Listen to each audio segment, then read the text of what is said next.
तो और भाई लोग क्या हाल चाल है यार। अब इस मैच में मैं लेजिट के साथ खेल रहा था और हम लोग चाह रहे थे कि डुओ पुश करें, लेकिन सच बोलूँ ना तो मेरी हिम्मत ऑलमोस्ट टूट चुकी है। मैंने डुओ में पुश करना छोड़ दिया है। लेजिट ने सोलो में बहुत दम लगाया, वो टॉप लिस्ट तक पहुंचा, लेकिन अब वो भी इन हैकर से परेशान है क्योंकि 10-15 हैकर एक नॉर्मल बात है एक मैच में।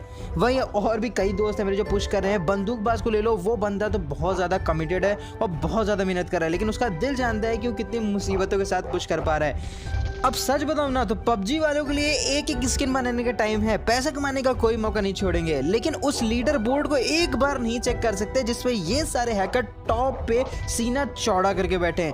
नहीं, अब इन हैकर्स की भी वो हो रही, मतलब कुछ इनके रूल्स एंड रेगुलेशंस हैं कि अगर वेपन ड्रॉप करके इनके सामने नंगा उछलोगे तो आपको मारेंगे नहीं और आपको चिकन डिनर दे देंगे। वाह भाई, तुम्हारे बाप का गेम है। इतने दिन से हम लोग ऐसे फालतू में मेहनत कर रहे हैं। अब यहाँ पर कुछ सो कॉल्ड ओपन थिंकर आएंगे और कहेंगे कि अगर पबजी से इतनी परेशानी तो खेलना क्यों नहीं छोड़ देता। अच्छा भाई, मेरे गेम छोड़ देने से क्या हालात सुधर जाएंगे?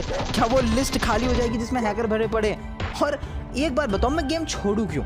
मुझे ये गेम पसंद है, मैं अभी तक इससे बोर नहीं हुआ और मैंने अपनी ज़िंदगी के इसमें 2 साल दे रखे हैं और मेरी कोई गलती भी नहीं है इस गेम को बिगाड़ने में, तो आखिर मैं ही गेम क्यों छोड़ूं? भाई उन हैकर को निकालो ना, मैं क्यों बाहर जाऊं? लेकिन ये बात ना उनके समझ में आएगी ना पबजी वालों को समझ में आएगी। और रही बात पबजी वालों की, तो भाई इनका रेवेन्यू तो छप्पड़ फाड़ होता है, ठीक, इनको खूब पैसा मिलता है। सिर्फ रॉयल पास की सेल ले लो और उसको सबसे सस्ते रॉयल पास से मल्टीप्लाई कर लो, आपको पता चल जाएगा इन्होंने कितना कमाया। जबकि इसमें वो जो महंगा वाला रॉयल पास है उसको भी नहीं ऐड करा जा रहा है, ना ही जिन बंदों ने 100 RP एक दिन में करी होगी उनकी भी कॉस्ट जोड़ी जा रही है। भाई इतना पैसा कमा रहे हैं लेकिन एक थोड़ा सा टाइम नहीं निकाल सकते उस लीडर बोर्ड को चेक करने के लिए जिसमें हैकर्स बैठे हुए हैं। अब सच बोलूं ना तो एक टाइम था जब रूल्स ऑफ सर्वाइवल आया था और कुछ दिन बाद उसे हम लोग रूल्स ऑफ हैकर्स बोलने लगे थे। अब ज्यादा दूर भी नहीं है पबजी उस टैग से, बहुत ही जल्दी पबजी के भी उससे बदतर हालात होने वाले हैं।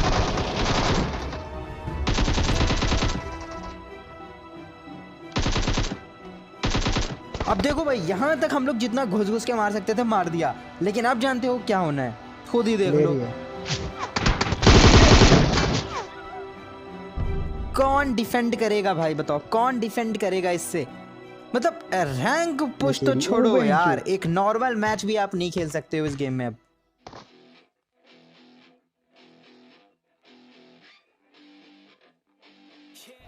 अब ये सब बातें रही साइड में, लेकिन जब एक साफ सुथरी लॉबी मिलती है भाई, गेम का मजा ही आ जाता है। क्या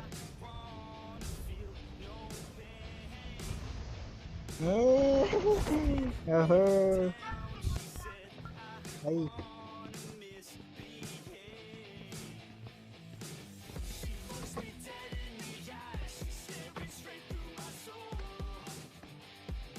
अबे इतना इतना दोगे, टीम भी लेके बैठे। अबे नीचे से आना, ये देख एक बंदा ना इधर बैठा टीपी लेके, एक शायद घर के अंदर है। अब भाई जब हम लोग को पता था कि वो बंदे इस घर के पीछे हैं, लेकिन प्रॉब्लम ये थी कि मेरे पास 2 M16 थी और ये एक्सी गन है जिस पे आप क्लोज क्वार्टर में कतई भरोसा नहीं कर सकते हो। मैं जाऊंगा तो तू कवर देगा।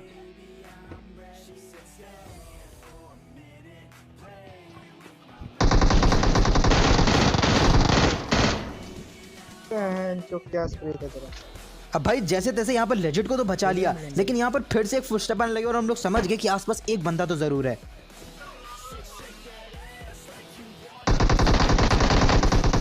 फेल आजा, 1 HP।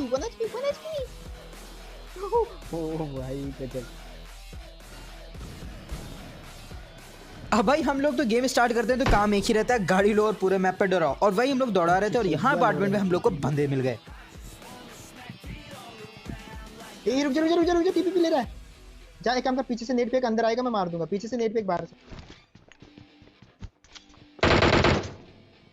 फेक नेट फेक, जल्दी फेक नेट।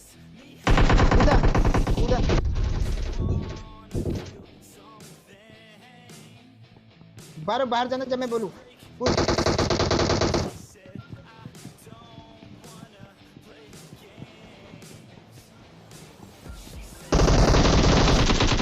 अब भाई इन दोनों को तो आराम से हम लोग ने मार डाला, लेकिन जब हम लोग इनको लूट रहे थे तब यहाँ पर एक और गाड़ी आ गई।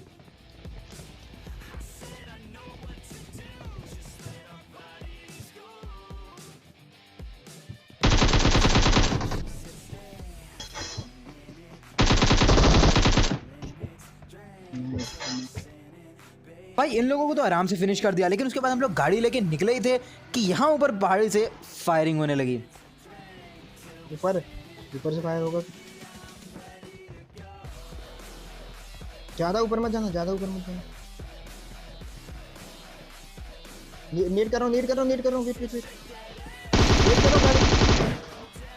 अब मैं तुम मारा तो मेरे को मत बोलना।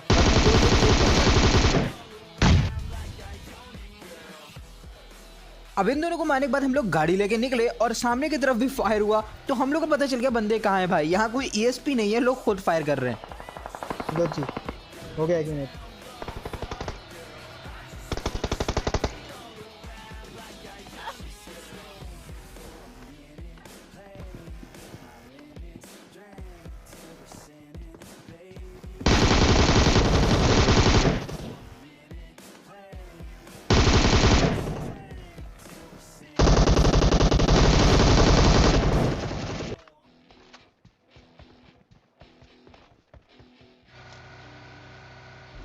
मतलब होंगे हैं।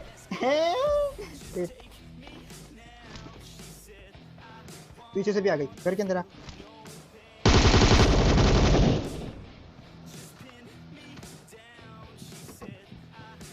अब ये गाड़ी वाले तो बच के निकल गए थे, लेकिन हम लोग को पता था कि ये कहाँ जाएंगे। आगे जो कंपाउंड है स्क्वाड हाउस वाला, वहीं जाएंगे। लेकिन पहले हम लोग को ये वाला कंपाउंड क्लियर करना था। तो मैं यहाँ से ट्राई ले रहा हूँ, ये बंदे मेरे सामने था जैसे।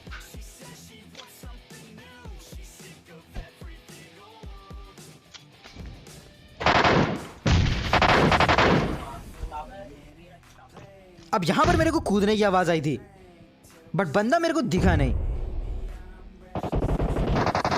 लेकिन लेजिट ने उसको नॉक कर दिया। तो यहाँ पर मेरे पास एक बहुत अच्छा मौका था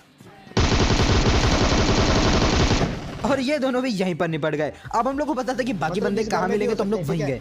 दोनों आ रहे।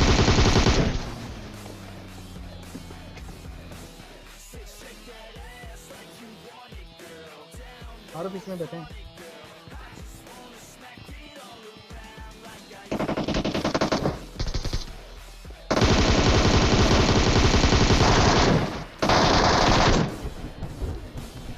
क्या बोला था? और प्रेडिक्शन लगाता हूँ, रुक रुक अभी और सुनते। अब लेजिट बाबा यहाँ पर प्रेडिक्शन कर रहे थे कि बंदे कहाँ होंगे, और पड़ी इनके एक हेडशॉट। फिलहाल इनको रिवाइव दे दिया और हम लोग फिर अपने काम पे निकले, यानी कि बंदों के ऊपर पुश करने। वो बंदे बंदे बंदे बंदे बंदे बंदे बंदे, अबे वो देख इस साइड देखे कहीं पे।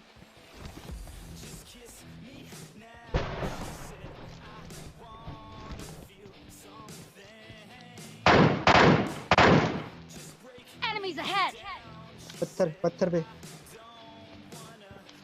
यही है सामने।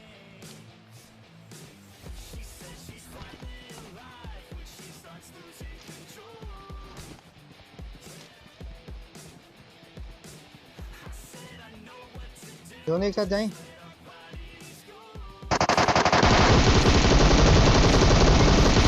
भाई साहब प्लान इनका खतरनाक था। इन्होंने गाड़ी स्क्वाड हाउस में खड़ी करी थी, तो खुद यहाँ पर आके छुपे थे कि जब हम लोग गाड़ी में बैठे तो हम लोग को भून डाले, लेकिन दांव उल्टा पड़ गया। अब जिस कंपाउंड को हम लोग खाली करके गए थे, वहां फिर से 2 बंदे आ गए थे, तो अब फिर से एक कंपाउंड खाली करना था। लेकिन यहाँ पर ये अकेले नहीं थे, पहाड़ी पे कुछ और बंदे भी थे।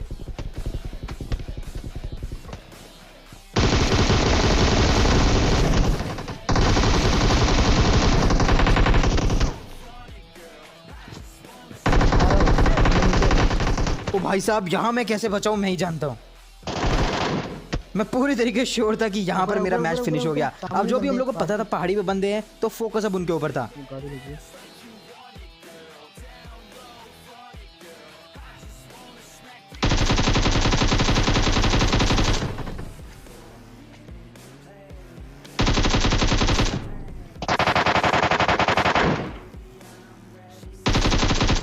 ओ भाई साहब, ऊपर वाले के पास बोल्ट एक्शन थी, ये तो कहो लेवल 3 हेलमेट था और हेल्थ पूरी फुल थी, तो मैं बच गया। लेकिन अब मेरे को पता था वो बंदा कहाँ है, तो अब उसको ठिकाने लगाना था।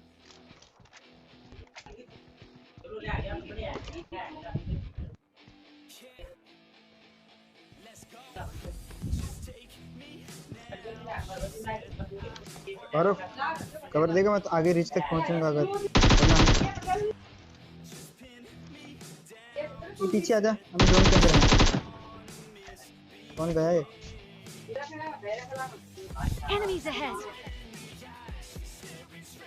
ना ना, वो उधर नहीं है, वो है इधर।